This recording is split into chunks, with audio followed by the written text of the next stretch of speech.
Anamkara, The Witch and the Bitch. Le podcast qui lève le voile sur la sorcellerie.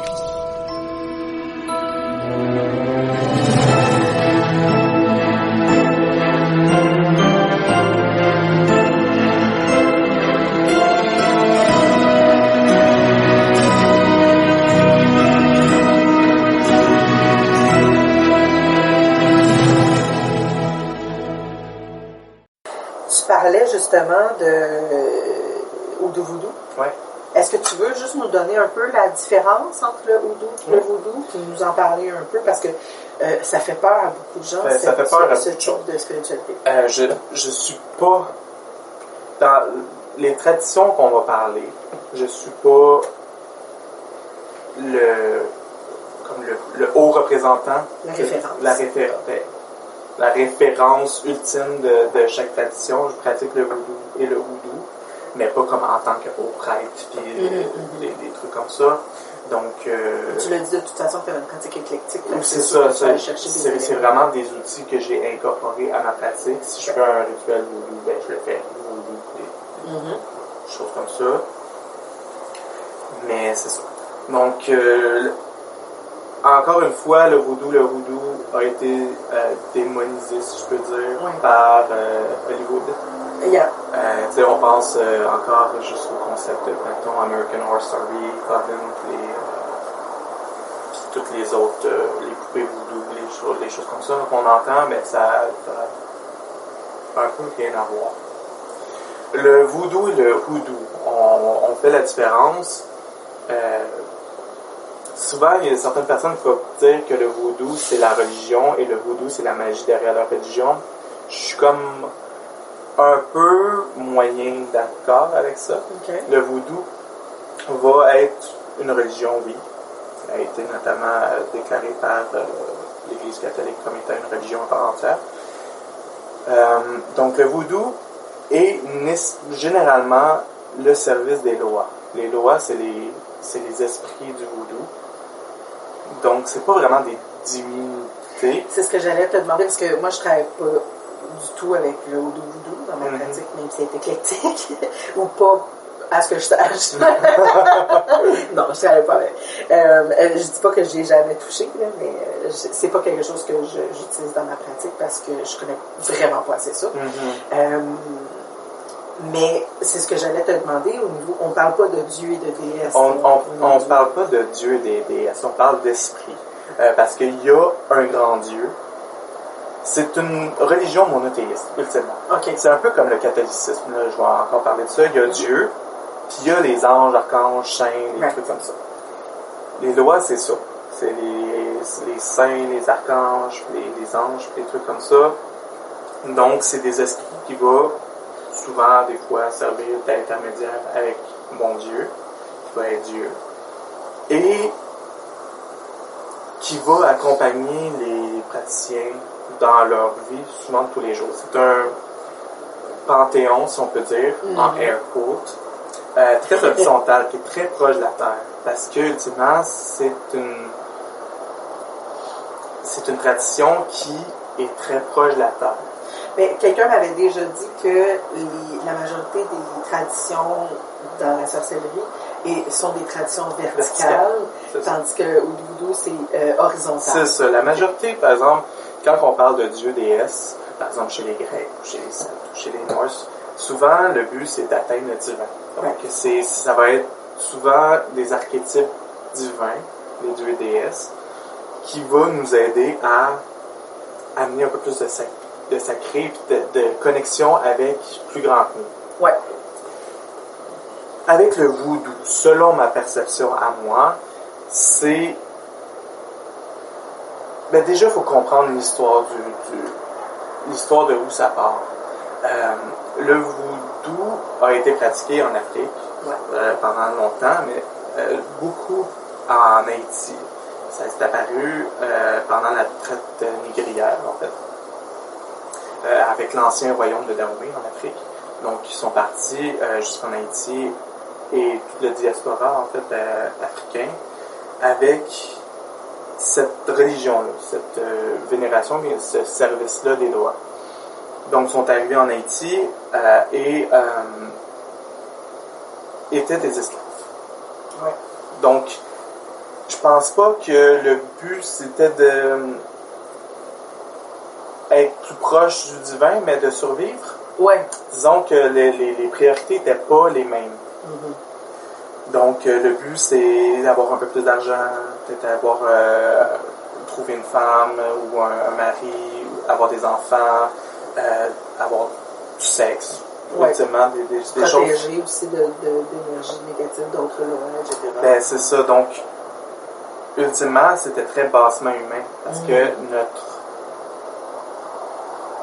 dans la pyramide de Maslow, dans la pyramide, notre première priorité, c'est la survie puis les besoins physiques. Nos besoins primordiaux, c'est les besoins de survie puis nos besoins physiques, s'alimenter, avoir un toit sur notre tête, c'est ça. Fait qu'eux autres étaient là-dedans, donc leur loi représente souvent ça. Quand les gens étaient plus en paix en Afrique, il y avait certains lois dans une famille qu'on appelle les Radalois, donc une nation en fait. Les Radalois qui sont beaucoup un peu plus spirituels puis un peu plus cool que certains autres lois. Mais il y a d'autres lois qui sont apparues pendant les révolutions, les guerres civiles en Haïti, qui sont beaucoup plus hot-tempered parce que c'est ça qu'on avait besoin dans le temps. C'est sous cette énergie-là qu'ils sont nés. C'est ça, donc le but en fait c'était de conquérir, d'avoir vraiment plus de force, de courage, puis des trucs comme ça. Donc en gros là c'est ça le but. C'est surtout le service des lois qui va être par des rituels, puis dans des temples qu'on appelle les textiles, des choses comme ça, qui va se faire le voodoo. Le voodoo, je vous dirais qu'il est beaucoup plus pratiqué dans le voodoo, air quote, entre guillemets, de la Nouvelle-Orléans. OK. Là, on va parler plus de woodworking, de folk magic, de la magie folklorique. On va parler plus, c'est là où que la magie des psaumes est un petit peu plus utilisée. En Houdou, on va utiliser beaucoup, par exemple, de l'herbalisme, donc les plantes, les bougies aussi, les lampes qu'on appelle. Ouais. Il y a beaucoup de judéo-chrétiens. Beaucoup, en fait, il y a eu beaucoup de syncrétisme qui se sont faits. Qui s'est fait, en fait, ils ont comme mis des masques à leur loi derrière les saints catholiques. Okay. Donc, par exemple, on parle de l'Egba Thibon, va prendre souvent l'apparence de Saint-Pierre ou de Saint-Lazare. Donc, c'est ça. Donc, quelqu'un qui, par exemple, toute cette égrégore-là de voodoo lui fait un peu peur, pourrait se rabattre sur, et pas négativement, mais se rabattre sur les figures chrétiennes. Oui, tout pour à fait. faire le même type de travail, si c'est un type d'énergie qui a. C'est ça, ils peuvent faire la magie des saints, la magie des psaumes. Donc, par exemple, prendre une bougie, l'enduire d'huile, la rouler dans l'air si on veut, puis prononcer peut-être 9 fois tel psaume pour tel besoin. Oui. Donc, ça, c'est la magie des psaumes. C'est ça. Donc, Houdou est beaucoup plus ça. L'utilisation aussi des catalyseurs fluidiques, donc des choses qui vont beaucoup accumuler l'énergie et qui vont avoir un symbolisme. On pense à, par exemple, pour la protection, on va utiliser des coquilles d'œufs, pour la fertilité aussi, ou par exemple juste des coquilles de noix. Ça va servir beaucoup pour la protection, mais ça, c'est des choses qui vont avoir un lien avec le thème abordé. Je fais une parenthèse sur ce que tu as dit parlant des figures judéo-chrétiennes et tout ça. Je pense que j'ai perdu mon idée, attends un petit peu. Ben, en fait, c'est parce que je parlais, ça revient justement à ce qu'on disait tout à l'heure, qu'on ne tourne pas le dos aux religions institutionnalisées parce qu'on est païen, on fait de la sorcellerie. Au contraire, c'est quelque chose, c'est une énergie qu'on va quand même utiliser. Par exemple, moi, dans ma pratique, je travaille avec Marie-Madeleine, qui est une figure du féminin sacré par excellence, de même que Marie est une figure du féminin sacré, et ça appartient, ça peut pas plus appartenir au judéo-christianisme. Oui. Tu sais, fait que le Hoodoo emprunte. Oui, c'est ça, parce que, encore une fois, par une notion d'être conforme aux Blancs catholiques qui sont leurs maîtres, ultimement, puis eux autres voulaient continuer à pratiquer leur religion. Donc, heureusement, ça a changé, que les Blancs catholiques ne sont plus leurs maîtres. Ouais, c'est ça. Ouf. Heureusement, mais c'est ça. Donc, il fallait qu'ils camouflent aux yeux de la puissance actuelle leur pratique. Ouais. Donc, c'est ça, ils ont mis des masques à leur... c'est très ingénieux, moi, j'adore ça. c'est ça, donc ils voyaient qu'ils vénéraient Saint-Lazare, c'était bien correct, ou Saint-Sébastien, ou Marie, pour certains lois aussi. Donc, voilà. Puis ils ont quand même intégré certaines parties comme la Bible dans leur pratique. Donc, encore une fois, le Hoodoo n'est pas une pratique négative. Non. N'est pas une pratique du diable, n'est pas un... Non, souvent, en fait, il peut y avoir beaucoup de danse, de chants, de tambours que les gens peuvent mal interpréter, justement, comme étant il y a des rituels de possession, oui, dans le Voodoo, il va y avoir le chevauchement qu'on appelle, donc les lois vont comme posséder, si on peut dire, chevaucher un membre de la société ou du rassemblement, du groupe. Mais dans le but de délivrer des messages, délivrer, c'est pas un bon... c'est un anglicisme, mais de livrer des messages à la communauté, effectivement. Ou juste pour le célébrer lui, dans le fond, l'esprit invoqué. Donc, c'est ça. Donc, ça peut faire peur parce qu'il peut y avoir beaucoup de sang, puis on parle de sacrifice animal, mais ultimement, la vache, il faut qu'elle se fasse... on a besoin de viande aussi pour... donc, ultimement, pendant un rituel, ça se peut qu'il y ait un taureau, une vache qui se fasse... Ou une poule, qui se fasse sacrifier au nom d'un loi, mais on va la manger. Après, c'est ça. C'est ça, ultimement, c'est quoi la manger. Mini parenthèse, puisque tu as parlé du terme invoquer. Ouais. Peux-tu nous donner la différence entre invoquer et évoquer? Oui. En anglais, on dirait qui va avoir beaucoup plus peut-être plus précis. Il va parler de invoking. Souvent, ils vont dire evoke, mais aussi summoning. Yeah. L'invocation, c'est appeler souvent l'énergie d'une déité ou d'une entité. Exact. Donc, on appelle un peu l'essence énergétique de l'entité avec qui on veut travailler. Exact. Ça peut être, par exemple, quand on demande le gardien du portail ou un élément, donc ça va être son énergie-là qui va être là, son essence un peu, qui va être là énergétiquement. Ça peut être à l'extérieur ou à l'intérieur de nous, donc l'invocation peut être à l'intérieur de nous. On peut recevoir, c'est ça, en méditation, l'énergie de l'entité.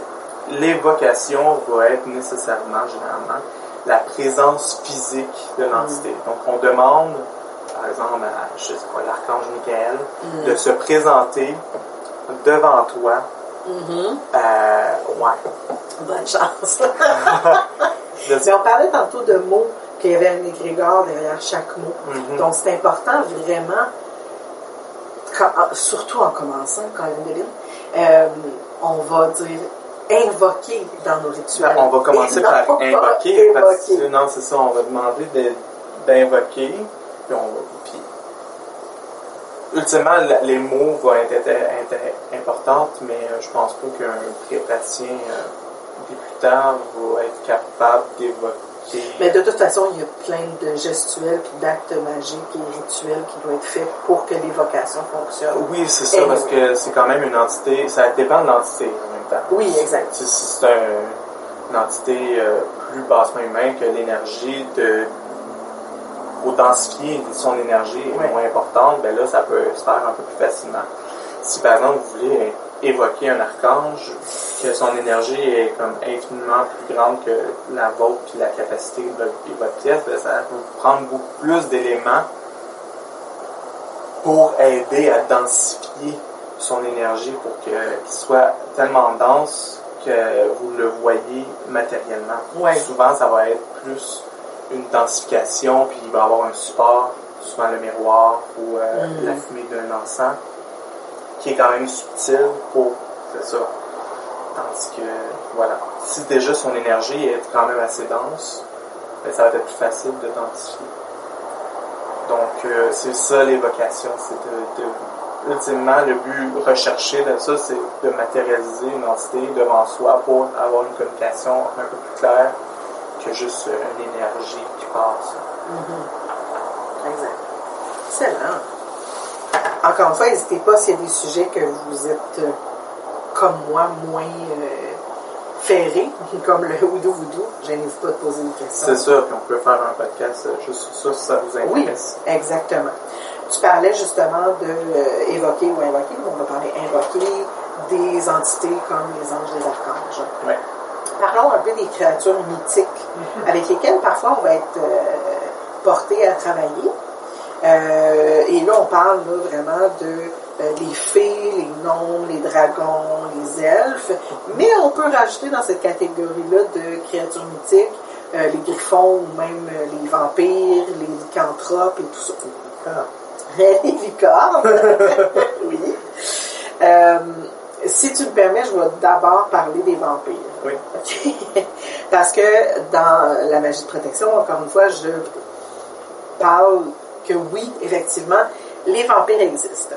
Maintenant, ce ne sera pas des vampires comme une fois encore on voit au cinéma ou dans les films. C'est pas comme Twilight? C'est pas comme Twilight, ils ne brillent pas au soleil. Ben, peut-être qu'ils brillent, mais... Non, c'est parce qu'ils ont mis du glitter. Ils ont mis du glitter, exactement. Quand on parle de vampires en magie, on va souvent ou ultimement parler de ces types de personnes-là qui sont des gobeurs d'énergie. En gros, par exemple, vous avez sûrement quelqu'un dans votre entourage, dans votre famille, peu importe, qu'à chaque fois que vous voyez cette personne-là va toujours se plaindre, va toujours soit être malade, toujours avoir des problèmes.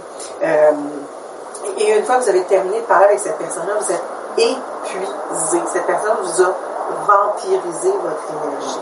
Donc, on va souvent parler de vampire énergétique. Il y a Michel Bélanger, qui est une excellente auteure, qui parle énormément de vampires énergétiques. Elle en parle sous un œil plus positif, dans le sens qu'il y a certaines personnes qui vont être des vampires énergétiques, mais qui vont le faire de façon réciproque, c'est-à-dire qu'ils vont avoir leur source énergétique. Donc, parce que ça existe des praticiens qui ont énormément d'énergie à donner. Puis il y a d'autres praticiens qui ont moins d'énergie, soit parce qu'ils sont physiquement malades ou qu'ils ont une maladie chronique qui les empêche de bien pratiquer de bien faire leur pratique. Donc ces sources énergétiques-là vont être positivement là pour ces vampires énergétiques-là. Je ne m'étendrai pas plus sur le sujet. C'est un petit peu comme quand on fait des rituels, le magistère et le gardien. Oui. Le magistère va comme se fider sur le gardien, mais le gardien, lui, il a d'autres sources énergétiques qui vont aller chercher son énergie. Exactement.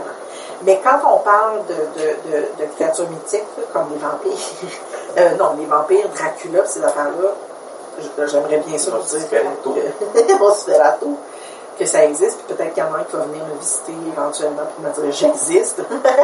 Mais en tout cas, jusqu'à présent, ça demeure des créatures mythiques, comme on les connaît dans les films et tout ça. Il y a des gens qui ont besoin de sang pour vivre. Il y en a, c'est une maladie qui est connue, mais bon, c'est un autre sujet. En magie ou en sorcellerie, quand on parle de vampires, on va parler justement de ces personnes-là qui sont des vampires énergétiques. Alors oui, les vampires existent en magie. Si toutefois vous connaissez des gens qui sont vampires autour de vous, il n'y a pas 46 solutions. Il y a soit que vous vous protégez de ces personnes-là, en portant des pierres, des sachets d'herbe, des talismans, des amulettes, peu importe ce que vous voulez utiliser, ou éloigner cette personne-là de vos fréquentations. Donc, soit carrément dire à cette personne, écoute, je pense que pour un certain temps, on ne devrait pas se voir parce que, etc., etc. Faire apporter à la conscience que c'est quelqu'un qui peut être lourd et énergétique. Ça, c'est difficile. C'est un peu plus délicat. C'est ça. Donc, soit qu'on se gère soi-même, on s'auto-protège, ou qu'on gère l'autre personne, donc plus délicatement, et de façon plus... Diplomate. Diplomate dans notre approche. Voilà. Je vais m'arrêter là-dessus, sur le sujet, parce que à ce moment-là, on pourra en faire un podcast complet, bien que... lycanthrope, souvent, ça va être relié, bon, bien sûr, au loup-garou, mais il y a une autre condition qui veut que ce soit des personnes qui sont excessivement et physiquement beaucoup impactées par la Lune et tous les cycles lunaires. En référence, beaucoup, chez les hommes, ça va être très... les filles aussi, là.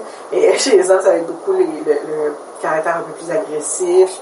Il y a certains phénomènes qui ont été vus que les hommes avaient plus de poils, que les ongles poussaient plus, ou tu sais qu'il y avait des caractéristiques proches du loup-garou. Donc un type d'énergie ou d'attitude qui se comparait à ça. Ce qui est hyper intéressant, j'en ai pas vraiment rencontré. Ouais, il y en a peut-être un auquel on pense. Sinon, au niveau des femmes, ben, ça va être très, très beaucoup émotive et peut-être plus colérique. Mais ceci dit, les femmes, c'est une toute autre page à traiter parce qu'il y a aussi le cycle menstruel qui est impliqué là-dedans. Et malheureusement, heureusement, ça nous arrive à tous les mois d'avoir à gérer avec ça. Ça pourrait être un sujet complet d'un autre podcast. L'autre sujet que je pourrais rapidement parler, c'est les fées, qui est complètement une tradition en soi. Il y a beaucoup de gens qui travaillent beaucoup avec la magie féerique. En gros, moi je dirais oui, les fées existent, mais encore une fois, pas comme on voit dans les films et tout ça. Et ils sont pas nécessairement cutie avec des petits brillants. Toutes gentilles non plus. Exactement. Même chose de Disney. Exactement. Je te passe la parole si tu as quelque chose à dire au niveau Ben non, c'est ça. Travailler avec le petit peuple, on peut les appeler le petit peuple aussi. Qu'est-ce que tu dirais que ça inclut, le petit peuple? Enfin, des affaires. Ultimement, c'est vraiment tous les esprits de la nature, ultimement, donc qui va aider à faire en sorte que la nature est capable de gérer toute seule. Donc, c'est ces êtres-là naturels qui est très proche du plan matériel qui va être là pour gérer la nature. Donc, c'est sûr, ils peuvent être gentils, ils peuvent être des bons alliés énergétiques aussi, mais en même temps, ça dépend aussi de notre contact qu'on a avec la nature. Si on est les premiers à acheter notre canette et notre bouteille de bière dans la nature, ben, ça se peut qu'ils se montrent un peu moins coopératifs et un peu plus moins chaleureux. Donc, c'est ça. Puis il y en a que leur but, comme n'importe quel phénomène naturel, sont, mettons, on a des, je vais dire des fées, mettons, de la brise du vent, mais on a des fées aussi de la tornade et de l'ouragan. Donc, c'est ça, il y en a qui sont plus intenses et moins faciles à gérer, si on peut dire. Autant qu'on a la fée de la petite flamme que la fée de le volcan. Exactement. Donc, de même que puis on parle de fées, mais on va parler aussi de trolls, de gnomes, des brownies. C'est pas les gâteaux brownies, là. Bon.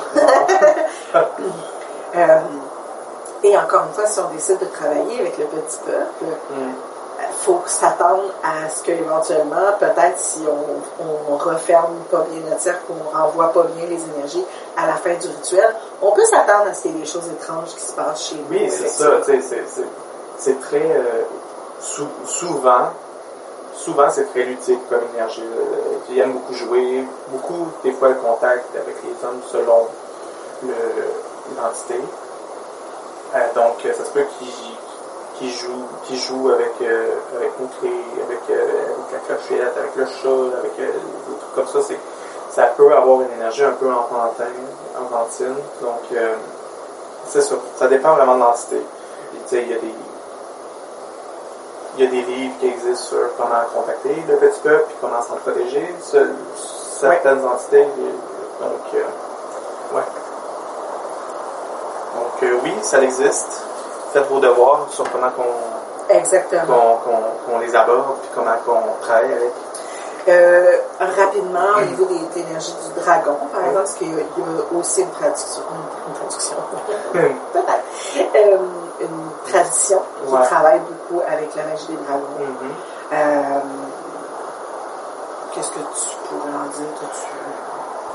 Souvent, les bêtes mythiques, les animaux mythiques, les créatures mythiques, va souvent avoir aussi un égrégore derrière tout ça. Donc, ultimement, toutes les licornes, puis les dragons, puis des trucs comme ça, vont avoir une égrégore qu'on peut travailler avec.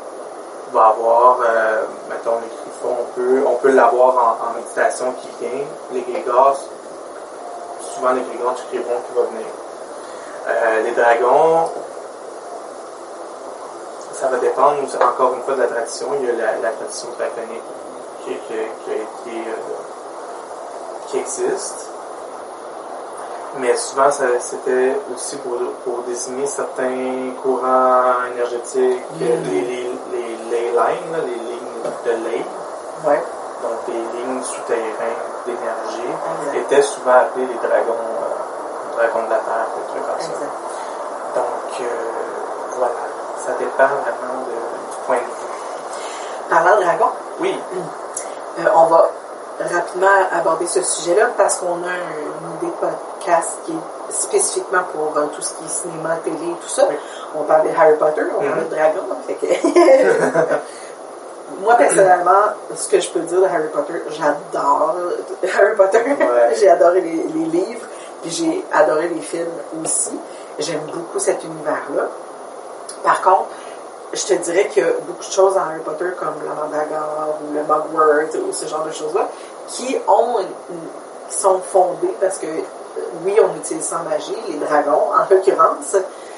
Par contre, il ne faut pas oublier que ça demeure des histoires fantasmagoriques. C'est des romans, ça a été romancé. Appris ces choses quelque part. Exactement. Rowling a appris quelque chose comme toutes les choses. Il y a une source vraie qui a été prise quelque part. Exact. Après, comment elle a brassé ça, puis mis ça en roman, ben, ça, c'est vraiment sa créativité, puis comment elle voyait les choses. Et on détache aussi l'auteur de l'œuvre.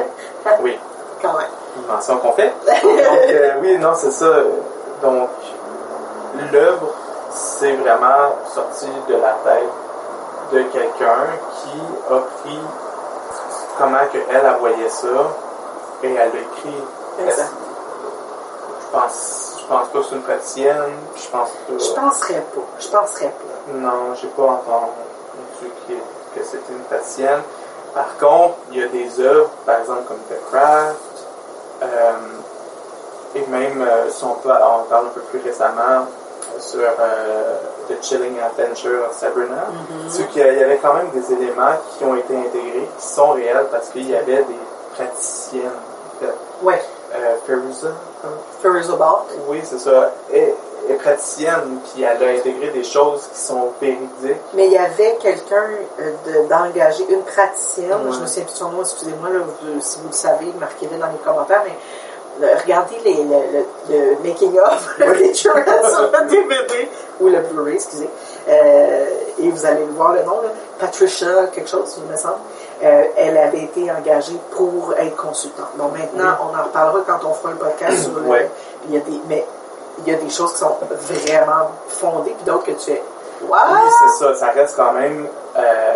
parce qu'une pratique, si on filme une pratique puis un rituel, tout ça peut être vraiment boring. Oui. Parce que, ultimement, tout se passe à l'intérieur, puis tout se passe dans les perceptions extrasensorielles. On travaille avec des énergies. Les énergies, on les voit pas vraiment. C'est ça. À part si on est clairvoyant, clairaudient, clairsentient, on les voit pas, puis c'est ça.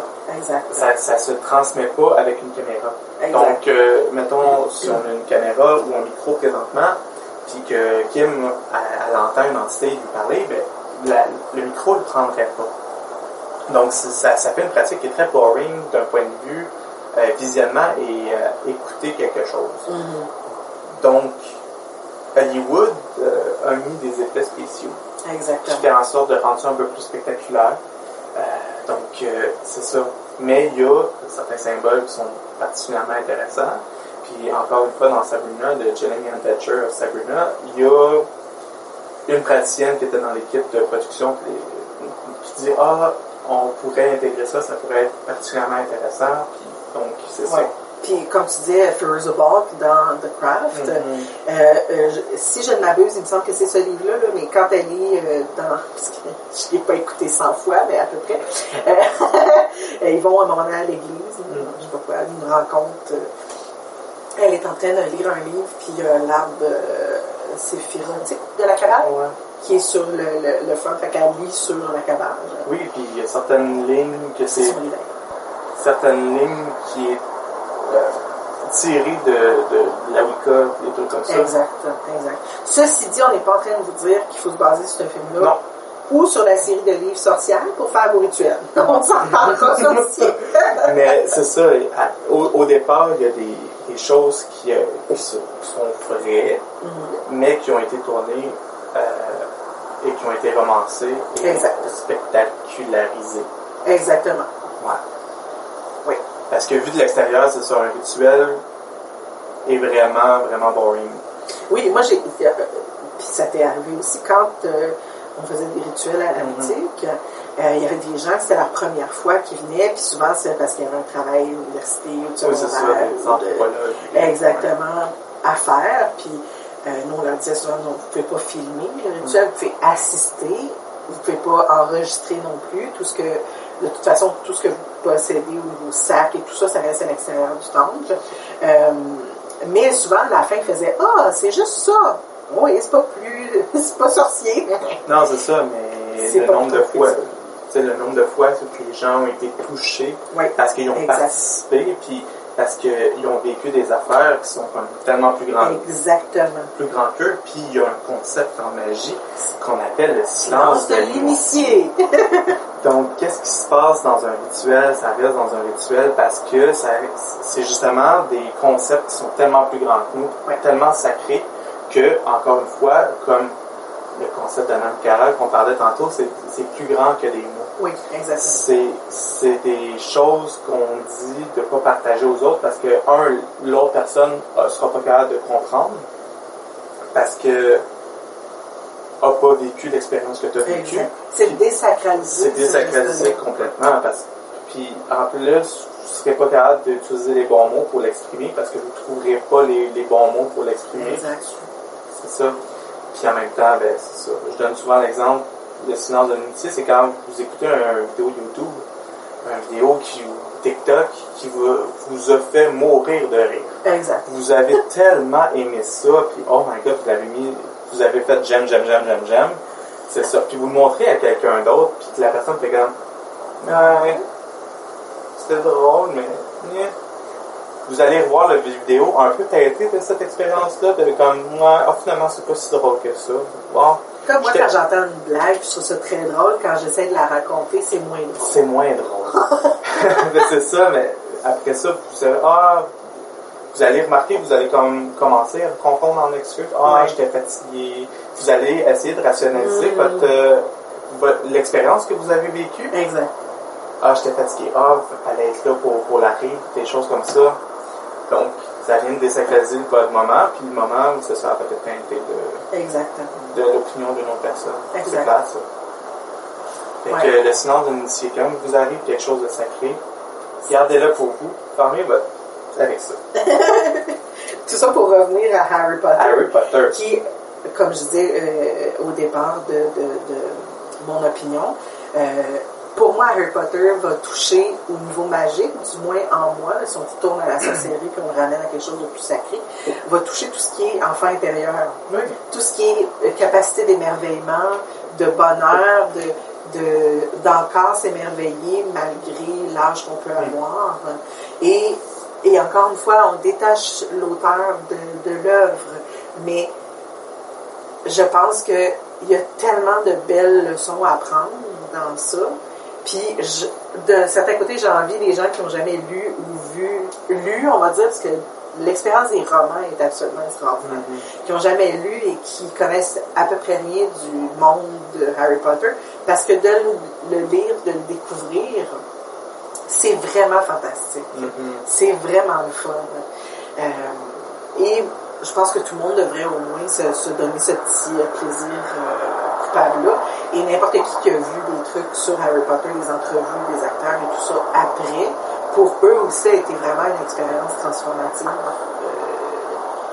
dans leur vie, parce que c'est 10 ans de leur vie qu'ils ont passé ensemble. Donc, moi, en tout cas, je le vois vraiment côté magique comme un retour à son enfant intérieur. Oui, c'est ça. Puis ça l'entretient aussi, pas la fantasmagorie, mais la créativité, puis de comme, ça peut être le fun d'explorer ça, puis de... Ouais.